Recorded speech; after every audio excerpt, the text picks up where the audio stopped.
Hello everyone, আমি পায়েল। আমার নতুন একটি ভিডিওতে সবাইকে এত ভালোবাসা। আশা করি আপনারা সবাই খুব ভালো আছেন, আর আমরাও কিন্তু বেশ ভালোই আছি। আমার মিহি আজকে অনেক সকাল সকাল ঘুম থেকে উঠে পড়েছে, তাই ওকে কোলে নিয়েই আজকে আমার অনেকটা সময় কাটছে। মেয়েকে আজকে অনেক দিন পর আমি ফ্রক জামা পরিয়েছি। ওকে রেখে আমি স্নানে গিয়েছিলাম, থাকবেই না কিছুতেই, খুব ঘ্যান ঘ্যান ঘ্যান ঘ্যান করছিল। বুঝলাম যে তার কোলে উঠতে ইচ্ছে করছে। ওলি বাবালে, দেখেছেন ক্যামেরা দেখলে কেমন করে।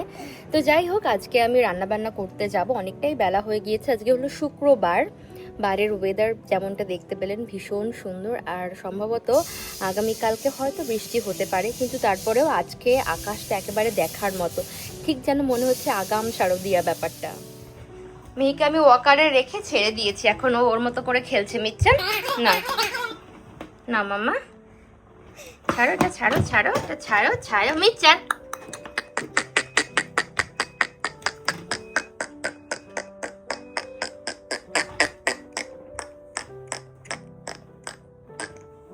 আগেই বললাম সকাল থেকে আজকে ওর হয়তো ভালো লাগছে না, তাই কোলে করে রেখে ওকে একটু কমফর্ট জোনের মধ্যে আমি রাখতে চেয়েছিলাম। এখন একটু ঠান্ডা হয়েছে, তাই আমি ওয়াকারে রেখে রান্নাঘরে এলাম। সামনেই রয়েছে, তাই আমার আর চিন্তা নেই, আর আমাকে দেখলে বেশ অনেকক্ষণ ও চুপচাপ থাকতে পারে।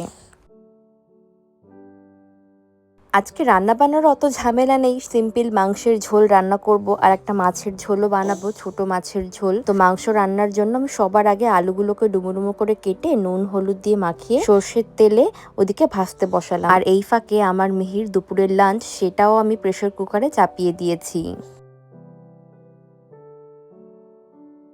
মাংস রান্নার জন্য মাংসগুলোকে আমি আগে থেকেই কেটে জল ঝরিয়ে রেখে দিয়েছিলাম, আর তার সাথে মাংসের মশলাটাও আমি একই ধারে এখন রেডি করে নিচ্ছি। আজকাল আমি খেয়াল করেছি মাংসে বেশি করে একটু পেঁয়াজ আর তার সাথে সর্ষের তেলে যদি মাংসটা রান্না করা যায়, তাহলে না তার স্বাদ অনেক গুণ বেড়ে যায়। তাই সবসময় তো সর্ষের তেল আমাদের বাড়িতে খাওয়া হয় না, যখন মাংস রান্না হয় তাই তখন আমি সর্ষের তেল কিছুতেই আজকাল আর স্কিপ করছি না। ওইদিকে আবার পেঁয়াজটা কাটতে কাটতে আমি আলুগুলো ভাজতে বসিয়েছিলাম, দেখলাম আলুগুলো এদিকে বেশ লাল লাল করে ভাজা হয়ে গিয়েছে, তাই একটা পাত্রে তুলে নিলাম। বেশ অনেকটা পরিমাণ সর্ষের তেল রয়েছে। এইবার এর মধ্যে আমি ফোড়ন দেব একে একে গোটা গরম মশলা, তেজপাতা আর গোটা জিরে। তারপর কুচি করে রাখা পেঁয়াজগুলোকে দিয়ে বেশ খানিকক্ষণ আমি নরম নরম করে ভেজে নেব। মশলার একটা পেস্ট বানিয়েছিলাম, যার মধ্যে ছিল আদা রসুন, আর ছিল গুঁড়ো মশলার মধ্যে শুকনো লঙ্কা গুঁড়ো, হলুদ গুঁড়ো আর জিরে গুঁড়ো। তো সবকিছু এখন ভালো মতো মশলার সাথে মিশিয়ে একটু নুন দিয়ে এদিকে আমি কষতে বসালাম। আর এইদিকে দেখুন আলু, টমেটো, একটা গোটা রসুন, মুরগির মাংসের মেটে, একটু স্টমাক, একটু ডিম আর মাংসগুলোকে আমি নুন হলুদ দিয়ে মাখিয়ে রেখেছি। আপনারা অনেক দিন আগের একটা ভিডিওতে, যেখানে আমি মুরগির মাংসে এই ডিমগুলো রান্না করেছিলাম, সেখানে আপনারা বলেছিলেন এগুলো কি গোল গোল, অনেকেই বুঝতে পেরেছিলেন, আবার অনেকেই বুঝতে পারেননি। তো দেখুন এগুলো হচ্ছে ডিমের কুসুম। এই দেশে না এরকম ডিমের ছোট বড় বা ডিম বলতে পারেন, এগুলো মুরগির পেটের মধ্যে থাকে, তো সেইগুলো আলাদা আলাদা প্যাকেটজাত করে বিক্রি হয়। তো সেগুলোই আমি অনেকগুলো করে কিনে এনেছিলাম, একটা ট্রে মতো। এখন অল্প অল্প করে যখন মাংস রান্না করি ওর মধ্যে দিয়ে দিই। এদিকে মিহির খাবারটা হয়ে গিয়েছে, আমি তার মধ্যে থেকে একটুখানি খাবার নাবিয়ে আবার গরম করতে দিলাম, তার কারণ ওকে না আমি এক্ষুনি খাইয়ে দেব। ওর খিদেও পেয়েছে, সময়ও হয়ে গিয়েছে লাঞ্চ করার। এখানে মুরগির মাংসটা কষতে বসিয়ে দিয়ে আমি সেই ফাঁকে ওকে খাবারটা খাইয়ে আসবো।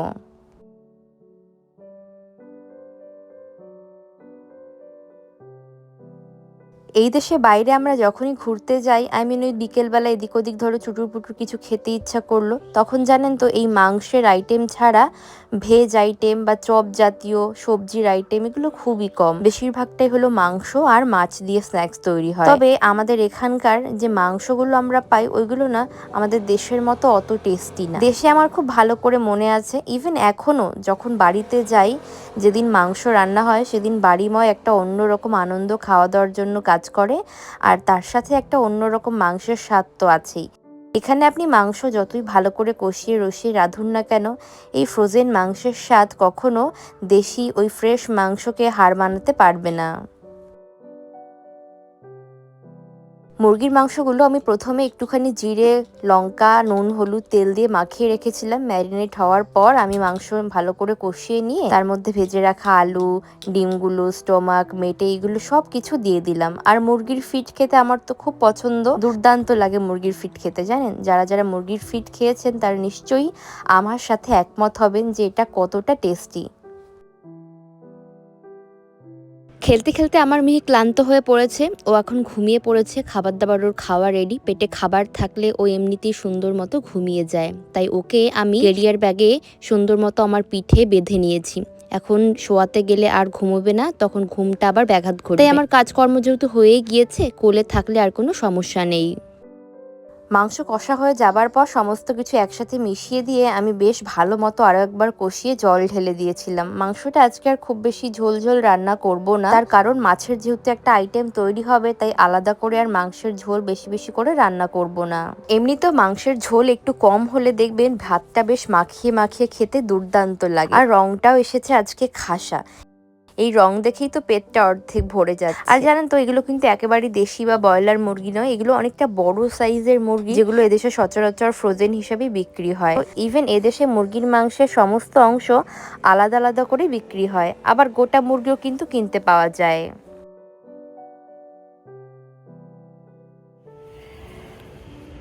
এখন বাজে প্রায় বেলা 4:20 বেশি বেজে গিয়েছে প্রায়। তো সকাল থেকে আমি এখনও খাওয়া দাওয়া সারিনি। মেয়েকে আমি ওই স্টলারে বসিয়েছিলাম, বসলো না, তারপর আবার একটুখানি খাইয়ে দিলাম, ফিট করালাম, চাপটে চাপটে একটু ঘুম পাড়িয়ে ও আবার তারপর আবার ওই ক্যারিয়ার ব্যাগেও নিয়েছিলাম, তারপর দেখলাম ঘুমিয়ে পড়লো। তারপর পেটে চাপড় দিয়ে দিয়ে সুন্দর করে কোল থেকে নামিয়ে আমি ওকে ক্রিপে শিফট করে দিয়েছি। এখন আমি জাস্ট খাবারটা খাবো, লাঞ্চ বলবো নাকি বিকালে টিফিন বলবো নাকি ব্রেকফাস্টে জানি না। মাঝে মাঝে হয় এরকম, 2-1 দিন হয় যে ও কিছুতেই কিছু ভুলতে চায় না, শুধু আমার কাছেই থাকতে চায়। আজকেও তার ব্যতিক্রম নয়। তো যাই হোক, সব কিছু সাইডে সরিয়ে রেখে আজকে বাইরের পরিবেশটা এত সুন্দর, একেবারে সত্যি অন্যরকম লাগছে। গরম পড়ে গিয়েছে জানেন, যদিও এখানকার পাগলাটে ওয়েদার তো ঠিক বোঝা যায় না, কবে গরম কবে শীত আর কবে বৃষ্টি। তো যাই হোক, চলুন, গরম গরম মাংসের ঝোল, মাছ রান্না করেছি 2 রকম, তো সেগুলো এখন খাবো না, জাস্ট মাংসের ঝোলটা দিয়ে অল্প একটু ভাত খেয়ে নেবো। অনেকটা বেলা হয়ে গিয়েছে, তো সন্ধ্যার দিকে কিছু একটা টিফিন কিংবা স্যালাড কিছু একটা খেয়ে নেবো। যখন আমার মিহি ঘুমোয় তখন না ভীষণ পা টিপে টিপে আমি কাজ করি, আর দেখেছি এমনি এমনি যদি একটু শব্দ হয়, মিহির ঘুমটা এত পাতলা, ওর চট করে ঘুমটা ভেঙে যায়। তাই ও যখন ঘুমিয়ে থাকে আমাকে যে কি সাবধানে কাজ করতে হয় তা সত্যি বলার বাইরে। বেশ চলুন, প্লেটে আমি ভাত বেড়ে নিয়েছি, শুধু মাংসের ঝোল দিয়ে ভাতটা খেয়ে নেব। এখানে আমি একটুখানি মুরগির মাংস, একটা আলু, একটুখানি রসুন, মুরগির ফিট সব নিয়ে নিয়েছি। কাঞ্চনী মুরগির অর্গান ফিট কোনো কিছুই খেতে পছন্দ করে না, আমার ভালো লাগে, তাই আমি রান্না করি। বেশ চলুন, খাবারটা খেয়ে নিয়ে আবার বিকেলবেলা একটু বের হব। আজকে থেকে যেহেতু ছুটি পড়বে, আগামী শনি রবি দুদিনের ছুটি, তাই বিকেলবেলায় আমি আর মিহি দুজনে মিলে একটু হাঁটতে বের হব। সন্ধ্যেবেলায় ওর পাপা ফিরে আমাদের সাথে জয়েন করবে। বিকেলবেলায় আমি আর মিহি একটু ঘুরতে বেরিয়েছি। রান্নাবান্না তো সেই কোন দুপুরবেলায় হয়ে গিয়েছিল। তারপর একটুখানি দেখলাম আজকে খুব গরম পড়েছে, তারপর দেখলাম আজকে খুব গরম পড়েছে, তাই আমরা বেলা পড়ার সঙ্গে সঙ্গে বেরিয়েছি। অন্য সময় তো একটু যখন ঠান্ডা ঠান্ডা থাকে তখন রোদ্দুর রোদ্দুর করে বের হই, কিন্তু এখন এই গতকাল থেকে ভীষণ গরম আবার পড়তে শুরু করে দিয়েছে, তো এখন তো বিকেলবেলা বের হওয়া ছাড়া আর কোনো উপায় নেই। তো ওই জন্য একটু হাঁটতে বেরিয়েছে। আজকে তো শুক্রবার, ওর পাপা এলে তারপর আমাদের সঙ্গে আবার জয়েন করবে। তো আমাদের বাড়ির খুব কাছে যে নতুন শপিং মলটা রয়েছে লালা টেরেস, আপনারা সবাই জানেন সেই শপিং মলের নাম, তো সেখানেই আমরা এখন যাচ্ছি। বাইরে তো খুব হাওয়া বইছে, দেখছেন চুলমুল কেমন উল্টো পাল্টা হয়ে যাচ্ছে। তো এই হাওয়া খাওয়ার থেকে ওখানে গিয়ে লাইটিংয়ে ঠান্ডার মধ্যে ঘুরে বেড়ানো অনেক ভালো। মিহি হাগুম বুগুম, কি সুন্দর ফুল ফুটেছে মির্জা, কি সুন্দর ফুল ফুটে। মুখে হাত দেয় না, মুখে হাত দেয় না। আপনারা তো সকলেই জানেন এদেশের মানুষ, পথচারী যারা যারা গাড়ি চালায়, সাইকেল চালায়, তারা প্রত্যেকেই ছোট ছোট সিগন্যাল রুলস সব কিছু মেনে চলে। আগে যখন আমি একা ছিলাম, মিহি যখন আমার সঙ্গে ছিল না, তখন না চট করে কোথাও বের হলে ধরুন ব্লিঙ্কিং হচ্ছে সিগন্যালের লাইটটা, আমি চট করে পার হয়ে যেতাম। যদিও প্রথম থেকে আমি নিজেও কখনো রুলস ব্রেক করিনি, কাঞ্চন আমাকে সবটা প্রথমে শিখিয়ে দিয়েছিল, কারণ যেই দেশে আছি সেই মতো করে চলাটাই ভালো। কিন্তু এখন সেটা একেবারেই করি না। হাতে সময় নিয়ে সব সময় বের হই, হাতে সময় নিয়ে সব জায়গায় বের হই। আর আমি মনে করি আমি যেহেতু এখন মা, আমার থেকে মিহি সমস্তটা শিখবে, তাই আমাকে ভীষণ সাবধানে সবকিছু ঠিকঠাক মতো করা উচিত, নয়তো ভবিষ্যতে আমার থেকেও খারাপ অভ্যেসটা পাবে। তাই জন্য একটু সাবধানেই থাকি আজকাল। রাস্তার ধারে এত সুন্দর অ্যাজেলিয়া ফ্লাওয়ার ফুটে রয়েছে, দেখতে কি ভালো লাগছে দেখুন। এখন তো সামারের শুরু, তাই একটু একটু ফুল ফুটেছে। কদিন পরে যখন পুরোপুরি সামার চলে আসবে তখন তো এই জায়গা দিয়ে একটু আপনি সবুজ দেখতে পারবেন না। মিহিকে আমি ফুলের সামনে বসিয়ে রেখেছি। লাস্ট টাইম যখন মিহির 10 মান্থসের বেসিক চেক আপ ছিল তখন কিন্তু আমাকে ডক্টর বলে দিয়েছিলেন সামনেই যেহেতু গরমকাল আসছে, তাই আমি যেন ওকে পার্কে নিয়ে গিয়ে ঘাসের ওপর, মাটির ওপর ছেড়ে দিই। ফুল, পাতা, পাখি, আকাশ এগুলো দেখলে বাচ্চাদের নাকি ব্রেন ডেভেলপমেন্ট খুব ভালো হয়। এই যে এই উপরটাতে আমরা এখন এসছি, আর এই পথ দিয়ে যাবো সোজা লালা টেরেসে। মিচ্ছেন একবার শুধু আকাশটার দিকে তাকিয়ে দেখুন, কি বিভৎস সুন্দর লাগছে। পুরো এই আকাশটা সবসময় খুবই সুন্দর থাকে, বিশেষ করে এরকম পড়ন্ত বিকালবেলায়। আর যখন খুব রোদ্দুর তপ্ত দুপুর হয় সেই সময়ও খুব ভালো লাগে দেখতে। পুরো মনে হচ্ছে কোনো শিল্পী যেন তার রঙের তুলি দিয়ে ছোট ছোট করে এঁকে দিয়েছে। খুব সুন্দর লাগে দেখতে এই সাইডটা।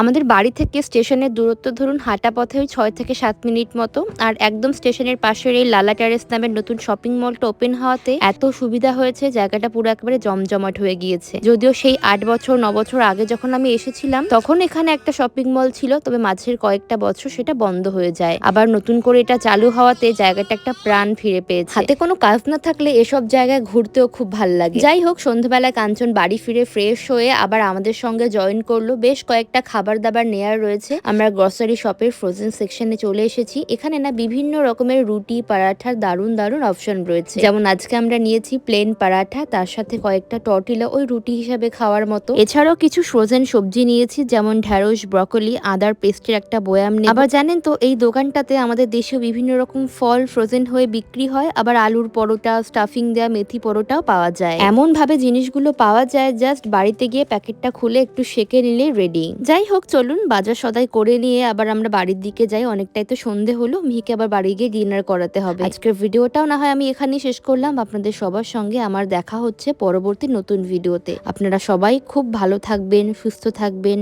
Tata, bye bye.